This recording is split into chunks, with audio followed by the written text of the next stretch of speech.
Islamic Media.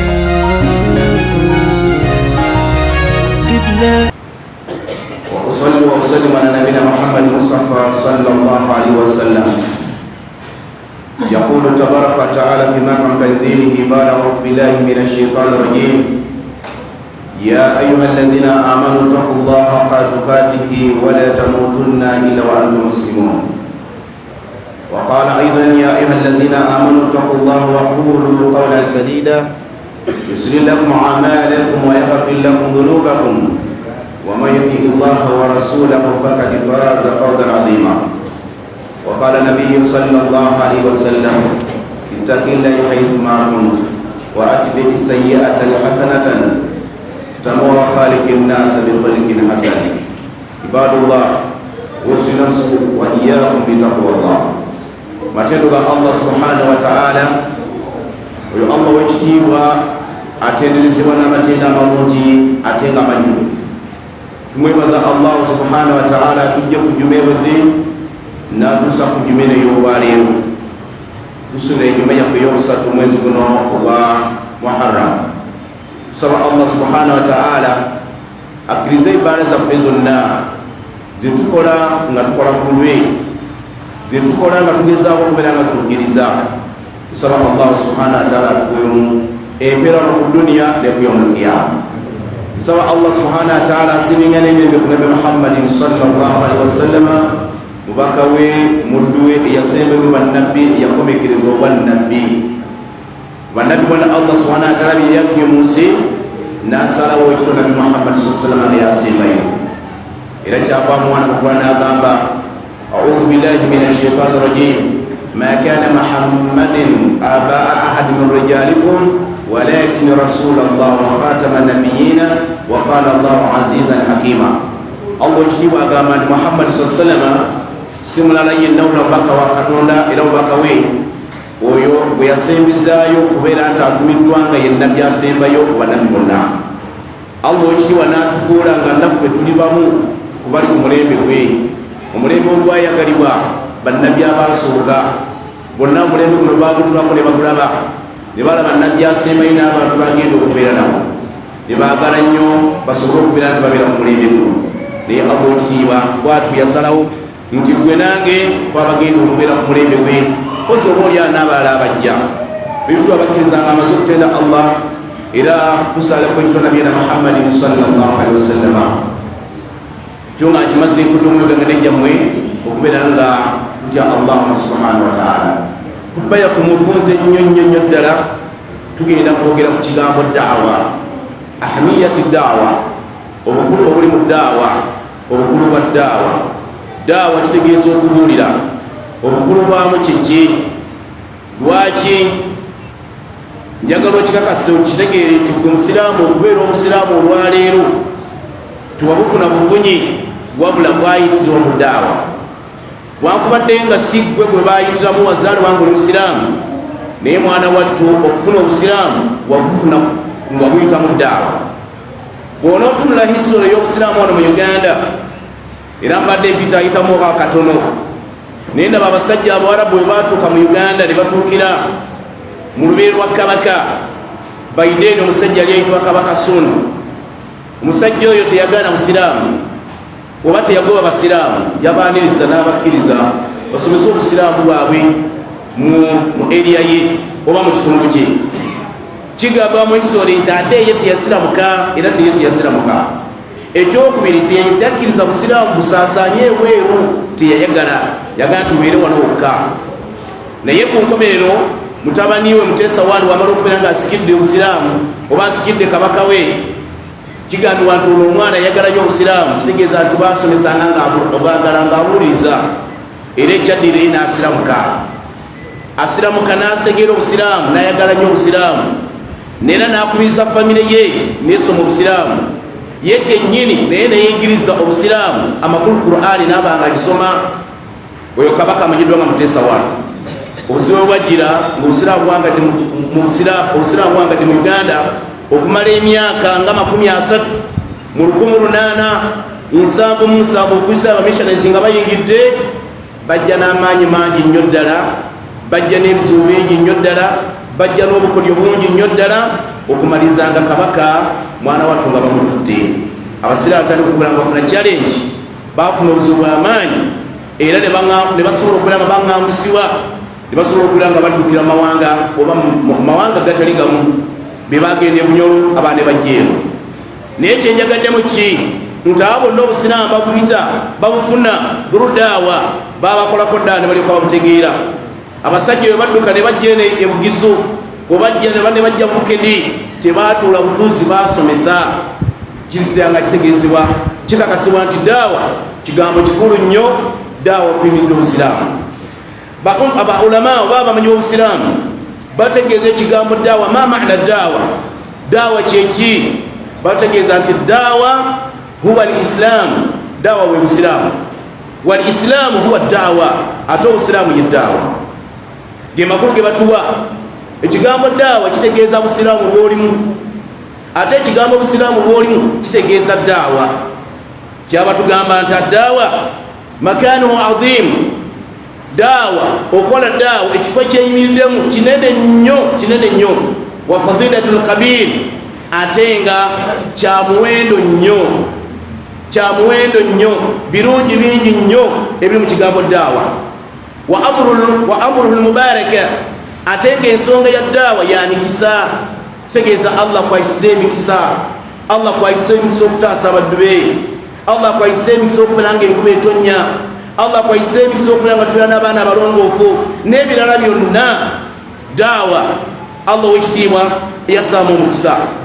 Fakad tawallahu Allahu ta'ala binafsihi, Allah subhanahu wa ta'ala ye kennyini ye mutandiisi wa daawa. Allah ye mutandiisi wa daawa, ye mutandiisi w'okwola abantu bajje gyali. Wa arsala bihi rusulu, Allah n'atakomaawo n'atuma ababaka be bajje bakola omulimu gwennyini ogw'okubeera nti basaasanya daawa nga bajja n'ebigambo bibiri, mubashiriina wa mundhiriina, bajja okubeera nga basanyusa abanakkiriza, ate basobola okubeera nga batiisa abantu abatajja kubeera nga bakkiriza Allah subhanahu wa ta'ala. Wayad'uuna an-naasa ila kulli khayr, ne basobola okubeera bakoola abantu okubaleetera ebirungi. Kitegeeza bannabbi bajja okoola abantu okubeera nti babaleetera eddiini ennungi eri Allah subhanahu wa ta'ala wali ebirungi. Bwe bali okwesiima, kyobola bagwali mu busiraamu tukasa tuli mu kwesiima, kyobola baffe abali mu busiraamu tukasa nti Allah singa tuttira mu busiraamu wallahi tugenda kwesiima ku kiyama, tetugenda kubeera nga tubonyaabonyezebwa. Buli anaafa nga mukkiriza nga musiraamu agenda kwesiima. Lwaki? Twakoolebwa ne tujja eri obuluŋŋamu, ne tujja eri obulungi. Allah subhanahu wa ta'ala kyabayogera mu Qur'an agamba nti afaman sharaha sadrahu lil-islam fahuwa ala nurri min rabbih, Allah ow'ekitiibwa gw'abalungamisa n'ayanjuza ekifuba kye bw'ati n'akiyisaamu obusiraamu. Allah ye kennyini akakasa nti omuddu wange oyo abeera ali ku buluŋŋamu, abeera ali ku butangaavu obuveeriza Allah subhanahu wa ta'ala. Tegeeza obusiraamu oli mutangaavu, busiraamu oli ku buluŋŋamu. Bangi babeera busiraamu tebamanyi kibalimu, naye gwe bw'ojja mu kutuba nga zino, bw'ojja mu darasi nkakasa otegeera obusiraamu bwo n'omanya tumutuufu wamma Allah yampaana, Allah yantenda okubeera ejjasa omusiraamu mba ndi ku buluŋŋamu, okubeera ejjasa omusiraamu mbeera ku kitangaala kye mba ndi mutangavu bwe, makuto oli mu kizikiza.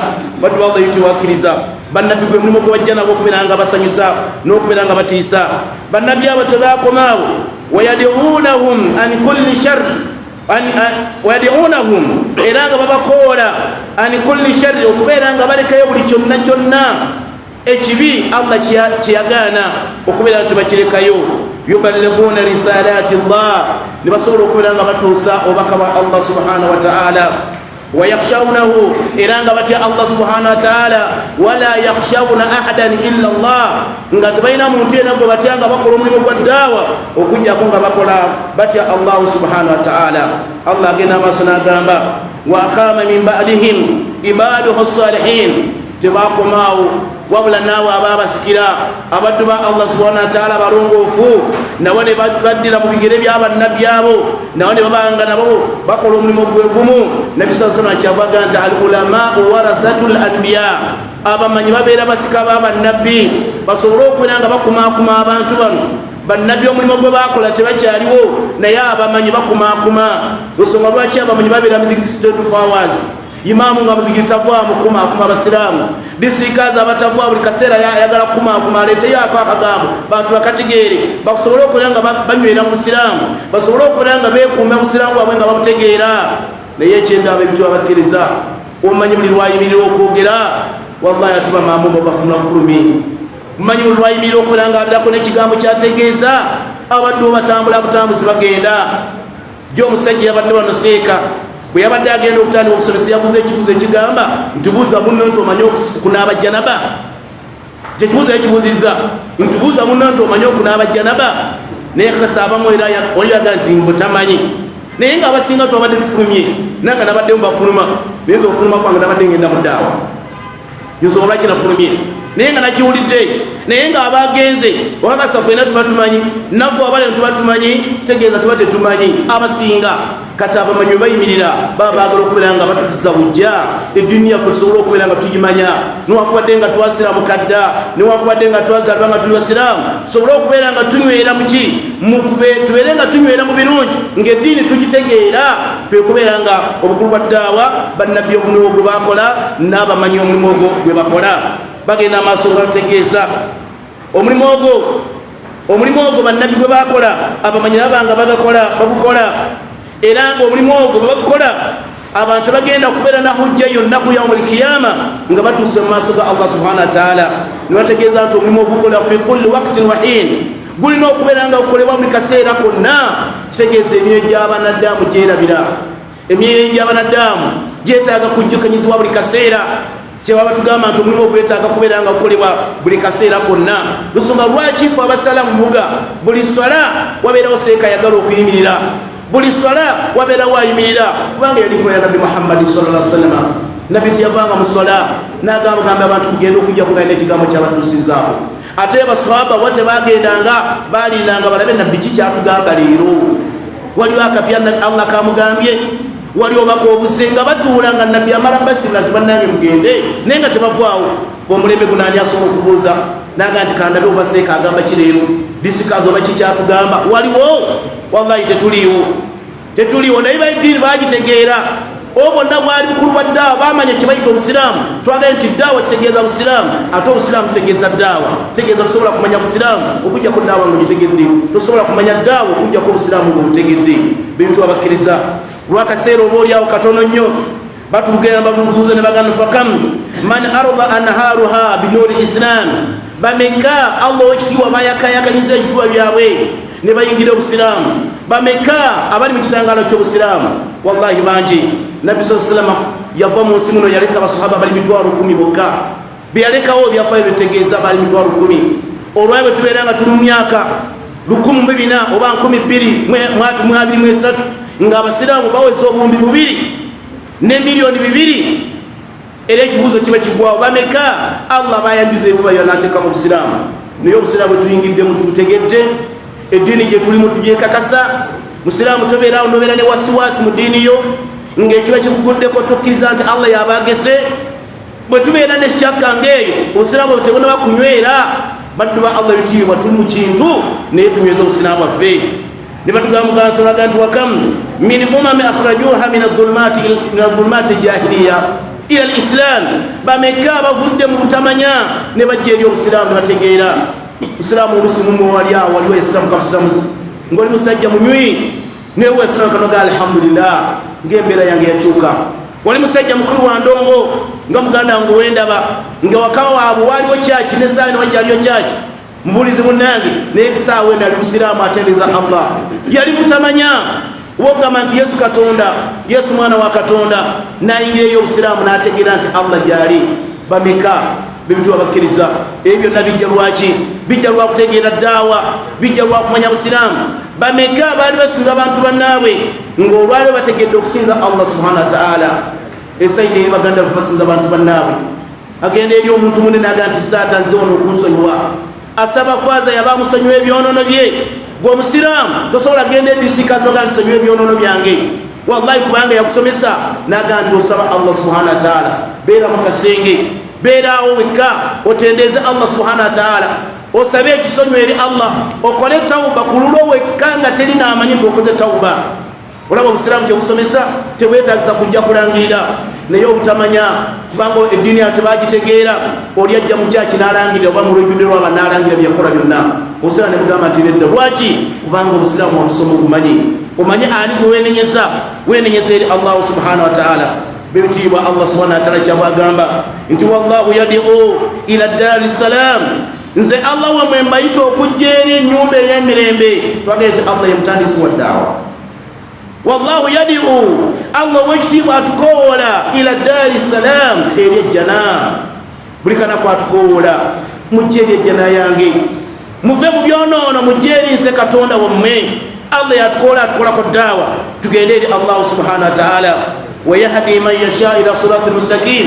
ne Allah ganti mungamye gwemba jagadde mukulu yange golokofu Allah alungamye gwaba yagadde mukulu golokofu Allah teyakoma buli munabu kwasaba nabbi Allah nagamba ati nabbi sallallahu alaihi wasallam qul bagambe hadhihi sabil baganti no lyekubo lyange nze Allah wamwe zino lyekubo lyange gwe Muhammad sallallahu alaihi wasallam no lyekubo lyange lya daawa byekono okubeera nga nkooleramu abantu adiwu ila Allah byekoolamu abantu okunjeerinze Allah subhanahu wa ta'ala obakoola bajeerinze lino lyekubo lyange nze lyenjagala basiraamu daawa kintu kikulu nnyo okoola abantu okunjeeri Allah subhanahu wa ta'ala abantu okubeera nga bamanya Allah subhanahu wa ta'ala kyokola bategeeza mu byafaayo bingi Nabbi sallallahu alaihi wasallam amala okubeera nti Allah amuwadde obwannabbi najja n'awulira mukwano gwa Abubakar radiyallahu anhu Abubakar tiyatuula wallahi yafuluma ofulumi n'agenda n'akola ddaawa bategeeza nti abantu yakoola ddaawa yajja n'abantu 6 abamukkiriza mu kubakiza obusiraamu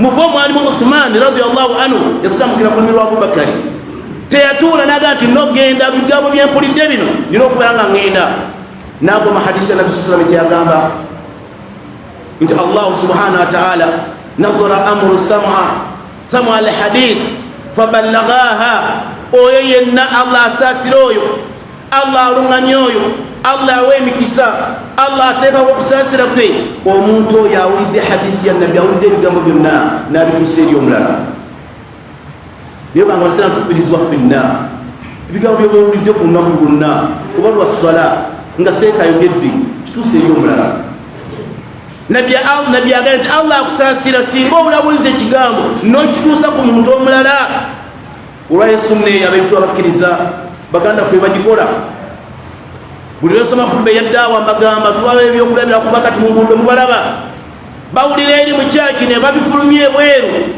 tebafaayo oba owulidde oba otowulidde naye bakimanyi owulira kubaffe nange tuli bakiggala kasooba ekigambo ekigaa nti Yesu akwetaaga kyokka kimumala akituusiza eri abalala fola ebimeka byetuwulira ne tutuusa famire zaffe ne tubabuulira bakyala baffe ne tubabuulira bimeka tuli mu ttwale ly'ekabwangasi musajja yegedde ekigambo nempulira nga n'amaziga gajja n'agamba nseeka mwebale kujja tuli eri wansi bayitayo kakyulu wansi eri obukafiri obuli wali tebugambika nga famire mu maka zonna batugambye kumbiseeno nabaseeka olumuze olwale famire zonna teriyo famire talimu mu kristaayo musajja n'agamba nseeka nina abaana 3 abaana bakyali basoma primary naye abaana waka bayimba buyimba ennyimba z'ekirokole nti ngenda netuulawo nendowooza neŋŋamba ddala eddiini eno ey'obusiraamu buli omu agyefaako yekka oba waliwo abantu abagina ogitambuza ekigambo musajja gyambuziza naga nti kubanga ndaba bannaffe bali be balina ekitabo ekitegereka amangu Oluganda oba Luzungu naye bo buli mwezi wabeerawo abagenyi abazze mu kitundu kino batambula nga babuulira abantu baabwe ffe abasiraamu twabaki seeka gwe mulundi gwaffe ogusooka okulaba ku bantu abajja okubuulira eddiini y'obusiraamu naye nga just wano mubeero kikulu simayiro nyingi naga nti abaana baŋŋenzeeko siina kyakukola sisobola bagoba naga nseeka mbagobe bagendewa nemanya nti eddiini yaffe ennaku ninga nti kambaliki bwe balimanya balikomawo naye seeka mwe bali kujja omusajja nga ayogera akaaba lwaki nti eddiini bwe twagimanya twagisirikira hatta nemaka gaffe gennyini wallahi kugamba abantu timunange musaale sola kirungi basiraamu liba lutalo baana bange musaaleko esola yokka wabula buli atuuka amaka abuuza omwana w'omuwaka wagikoze tebakuwaddeyo w'omuwaka lwaki oli ku TV nze naawe teri agamba omwana oli ku TV omaze okusaala. Wallahi tetukyogera, tubabuuzawo omwaka wagikoze ku ssomero osomye eki? Jangu osomero gy'osomye ku ssomero, naye nga by'osaba kusomera ku ssomero si alhamdu gw'osaba. Toli kusaba alhamdu bakusomera mwani Fatiha alamu, osaba birala. Tadi kyenjizeere twayiza akayimba kali nyimbiramu nakuteekeramu akayimba ka Yesu byetusaba abaana. Naye nabbi agambye Allah asaasire oyo awulidde ekigambo n'akituusa eri omulala. Allah amusaasire. Baddu Allah yutuba kukkiriza diini eno tujagale. Kutubeeno olwairi ku kigambo daawa tegeeza buli omu tuusa kugosobola mu maka gaffe gennyini bwe tuba tusookera. Kubanga abaddu ba Allah bituufu basiraamu tuli bangi mu kibuga bwe tusaala abangi bwetu tusiiba tubagamba ffe abatambula mu byalo. Bwe tusaala abangi twabanga tuli bulungi, naye musiraamu genda mu kyalo. Genda mu kyalo olwokolabe okumanya nga ekyalo kiri kyabadde kizibu, tubadde tuludde okulaba ku bintu. Wallahi tuba tusomesa abasajja ne bajja ekiro ne bayingira mu jeneta bagiwamu omunyu ne bajjamu newaaya jeneta tulagenda okulaba ng'esirika. Ne tulowooza nti bikomyawo, abukadde bajja nepikipiki ne batandika okuyita buyisi mu bantu ne batomera butomezi. Ne tugamba bannange kino nga kizibu, kiro saawa 2 kitundu awo nepikipiki n'abatomera butomezi awo bantu ne bakuba emiggo ne basuula emizira gyaffe ekitundu kye tulimu. Naye lwaki? Nti abasiraamu abaliyo bambi bebonga basiraamu kabeewo, abamu abakyala babasiramula busiramuli, daawa teriiyo. Daawa tugambye gifulumya ate ffe abagikola abamu batukuba amanda, ffe abamu abakola daawa eno abafuluma ebweru abamu temugirabanga ya mugaso, abamu abafuluma ebweru abamu mukutogerera eddiini eno. Mannanga abantu ebasiramuka kibeera kibi, abantu ebeyongera mu ddiini kibeera kibi. Baddu Allah yitubakkiriza eddiini Allah yagissaawo esaasaanyizibwe, abantu bagimanye, abantu bagitegeere. Kyava agamba Nabi Muhammad sallallahu alaihi wasallam, Allah yagamba Nabi sallallahu alaihi wasallam, wama arsalnaka tetwakutuba gwe Muhammad sallallahu alaihi wasallam illa kaffatan linnas bashiran wa nadhira. Tetwakutuma wabula twakutuma eri abantu bonna ng'oli musanyusa ate ng'oli mutiisa. Walakinna akthara nas la ya'lamun, naye abasinga obungi tebakimanyi. Kitegeeza bangi tebakimanyi. Banaamanya batya nga tufulumye. Bwe tufuluma wabeerewo abasapootinga abafuluma, bwe tufuluma wabeerewo abawagira abafuluma. Naye bwe tufuluma ya Rabbi tekyatuwagira. Kambe ekyokulabako tumaze emyezi nga tetuyimira okusabasabasajja daawa, naye wallahi tewabeerayo omusiraamu asanga nagaseeka kwata omutwalo ogende mu daawa. Naye mulowooza tula butuuzi? Wallahi tugikola daawa, tugikoze era tukola ffe tetutudde. Allah yasinga okumanya. Olyaga alhamdulillah abo abadaawa twabawona, abakoze omuzikiri guno alhamdulillah tubebaza. Waliwo atateddeyo wadde 10 kubanga yetayagala kusapootinga kusigala nti alaba nga ebyo si bikulu. Kale sapootinga daawa ogiwaddemu wadde omutwalo? Daawa togiwadde wadde mutwalo. N'olwekyo basiraamu daawa Allah ekitiibwa kennyini yayogera mu Qur'ani mu makulu gaayo n'agamba nti abamu bagende fi sabilillah wa akharuna yuqatiluna fi sabilillah, abamu bagende balwane mu kkubo lya Allah, ate abasigadde mugende mukole bizinesi. Yo aya mu Qur'ani mwebisewo. Tulowooza nti gogenda bizinesi Allah akumanyi nti kuyakubawa bizinesi. Allah naawe ono imaamu yagenda asome ajja akole daawa, kyavaga nti bonna okugatta obwongo. Gwagenze mu daawa, ono agenze mu bizinesi, Allah gwakwagala osapootinga ono. Esente zo zokola Allah yagala oziteeke mu siraamu. Ze sente zo, esente zolina Allah yazimanyi nti gwe wasoma naye teyayagala ogende osomese. Naga nti nokamwe kitono kyokola bizinesi, nogenda mu galaji notandikira just volunteers kunati ziwatandikirako esaawa eno nedduuka eryamaanyi eritunda buli sipeya yonna gyoyagala, naye nga webuzi watandikirawa. Wallahi Allah watu yegala. Ono ye nagenda nasoma emyaka nasoma talina kyali nga kyayagala. Allah agamba gwe gatugenda okoole. Bw'onoogenda ono yagenda okuteekamu sente. Lwekyo basiraamu olwajjagala mumanyi obukulu bwa daawa nti ffenna tulina okukola daawa, ffenna tulina okuba nga tuyambagana. Daawa mugiwagire. Ensi gye tulimu olwaleero nsi nzibu, ensi ejjudde ebizibu bingi. Lwaki? Kubanga abantu erekeddeyo daawa. Tuba Allah yagadu ila alladhina kafaru min bani israila ala lisani Dawuda wa Isa ibn Maryam kanu la yatanahawna anil munkar. Allah ganti yakolimira abayudaaya n'abanaswara kulimirwa Nabi Isa alayhi salam kubanga baali bagaana ebikyamu, baali beetuulako olw'obutaziza bikyamu. Kitegeeza nti bwe tunaatuula butuuzi kusaala kugenda, kusaala nga tugenda, Allah subhanahu wa ta'ala mweteefuteefu okubeera nga atuwa emisiiba. Kivula emisiiba mingi, tukola bizinesi tezigenda, tukwata ku kino gwali obulungi olaba nga omusajja ne miliyoni naye wallahi wakolera ebizibu ganta ateza atalina mutwalo musinga, atalina mutwalo musinga. Lwaki? Kitegeeza twetuddeko emaali, tugituddeko emaali eyagala giwaayo, mugiwemu zaka ekole ku busiraamu. Allah kyeyagala gwokole bizinesi ojjamu zaka ekole ku busiraamu, zaka tugituddeko, tuganya okubeera nga tuwaayo. Basiraamu ebintu bakkiriza tuweeyo ekisaanidde okuwaayo. Omuzikiti guno bagusingidde emyezi 2, wallahi myezi 2. Naye ddala omuzikiti oguyinza okusingibwa myezi 2 kweri?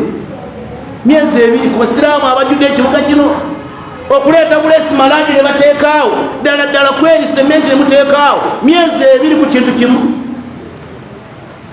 Basiraamu tetuli serious, tetuli serious n'akatono. Myezi 2 ku kintu kimu, daawa yeetaagisa, biriwo ebyetaagisa. Mu ofiisi ya disikazi ebizibu bingi, abaagala abaana abaagala okusoma bangi basoma bagenda eyo, naye kizibu kimu kyokka, wallahi kizibu kimu kyokka kyakusiiga.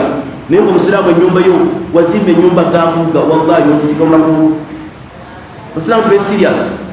Musajja n'ayimba obusawo bwa sementi tulongosa babigaawo, erere simanyi tugenda erere, la hawla wala quwwata, naye nga bagagga mutudde muno. Basiraamu Allah yabawa sente kuziteeka mu daawa, Allah yabawa sente kuziteeka ku busiraamu. Allah kyayagala zikole obusiraamu, eddiini ya Allah etambule, obusiraamu bunyirire, abantu babeere bulungi, tweyagale obusiraamu bwaffe, tuleme okubeera nga tuweereza olwammwe abagagga. Allah wallahi yabawa ekitiibwa, wallahi weebazanga Allah okubanga yakuwa sente. Busiraamu weebazanga Allah, weebuza noga nti nzaani twasoma ne bannange tebaafuna, nzaafunye nzaani. Weebaza Allah subhanahu wa ta'ala. Basiraamu muzikiti guno omuntu omu yekka yaba agumaliriza, kubanga emiziki gikola ku bizibu bingi, bantu bangi abajja wabweru wallahi n'otunula ekizibu kyalina. Nze abeera ku mulyango wange nga kati ngenda kugamba muzikiti kiguno gwe badde kutuyamba, naye tujja kutugamba kimu kyokka. Basiraamu ndidde sente tuteeke musiraamu, tukole daawa nga bwe yeetaagisa. Olwaleero daawa egenze ku midiya, bino ebyuma byolaba ebiri wano, abaana batagenze mu swala, abali mu nsi z'ebweru oba abamaze dde okusaala bali tufuna live, bawuliza Abaganda, mwana n'awuliza ku lulimi lw'ewaabwe ng'ali mu nsi endala. Wallahi nanywera musiraamu gyali nanga alhamdulillah, mbitegedde bino byonna byetaaga sente, byetaaga sente bibeerewo, abasiraamu tubeere nabyo, naye tubibituukako ddi. Bino bintu byetaaga muntu omu yekka n'agamba Seeka Musa mwagala ki? Kamera kali z'amaanyi twagala kino na kino, omusiraamu n'okiteeka n'ogamba Seeka kamusubizo. Abantu omuntu abeere makage naye ng'afuna daawa. Ebyo basiraamu tunaabituukako ddi, bannaffe baatuukawo dda, bannaffe baatuukawo dda. Olaba bulabi sikulini ebeera ali ku ssaawa, naye ng'olaba abasumba. Musiraamu olabikirako ddawo, olabikirako ddawo nga disirikaazi alikwogera eri umma, awo olabikirako ddi? Bo bamanyi gye bagenda, ffe tetumanyi, ffe bananyi busiraamu bintu abakkiriza. Nsaba Allah subhanahu wa ta'ala atuwa obusiraamu buyingire emitima gyaffe. Nsaba Allah subhanahu wa ta'ala atufule basiraamu bannamaddala, neegayira Allah ow'ekitiibwa atulungamirize ku ddiini eno. Ayi Allah otuwa abagagga abasapootinga omulimu guno gwa ddaawa.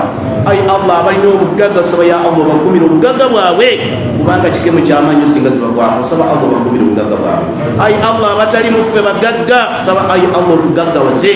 Ayi Allah abamanyi muffe, nsaba ya Allah otwongere ateefu okumanya. Ayi Allah osobola okubeera nga tuli ow'emyoyo gy'abaddu ya Allah, basobole okubeera nga badda mu ddiini y'entuufu, basobole okubeera nga bakola Allah by'osiima.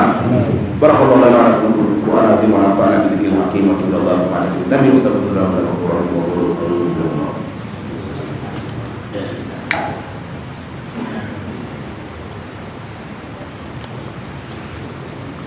إن الحمد لله نحمده ونستعينه ونستغفره ونؤمن به ونتوكل عليه أشهد أن لا إله إلا الله وأشهد أن محمدا عبده ورسوله صلوات الله عليه وسلم. أما بعد أبيتي وبكر زمان tunaweza kubaya feni kutuwe Mungu anija mapelanga tenyo Allah subhanahu wa ta'ala jalla wa ala.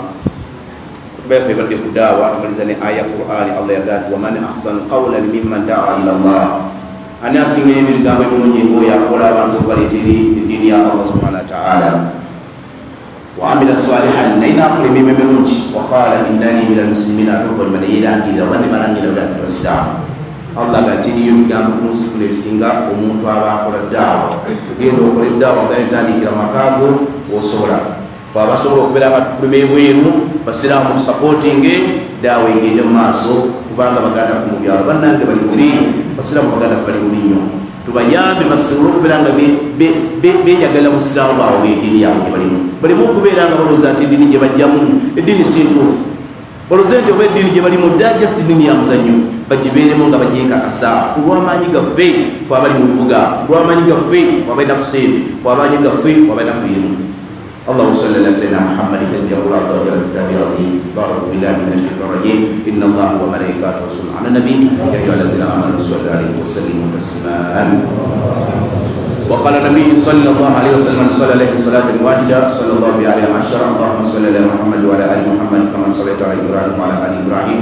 وبارك على محمد وعلى آل محمد كما باركت على إبراهيم وعلى آل إبراهيم في العالمين إنك حميد مجيد ورضي الله عن أربعة خلفاء الراشدون أبو بكر وعمر وعثمان وعلي وعن ستة بقية اللهم اعز الإسلام والمسلمين اللهم اعز الإسلام والمسلمين وأذل الشرك والمشركين ودمر أعداءك الدين برحمتك يا أرحم الراحمين اللهم انصر المسلمين في كل مكان اللهم اجعل كلمة لا إله إلا هي العليا وكلمة القافية السفلى يا رب العالمين ربنا آتنا في الدنيا حسنة وفي الآخرة حسنة وقنا عذاب النار وصلى الله على سيدنا محمد وعلى آله وصحبه وسلم وأقم الصلاة إن الصلاة تنهى عن الفحشاء والمنكر. Islamic Media Islamic Media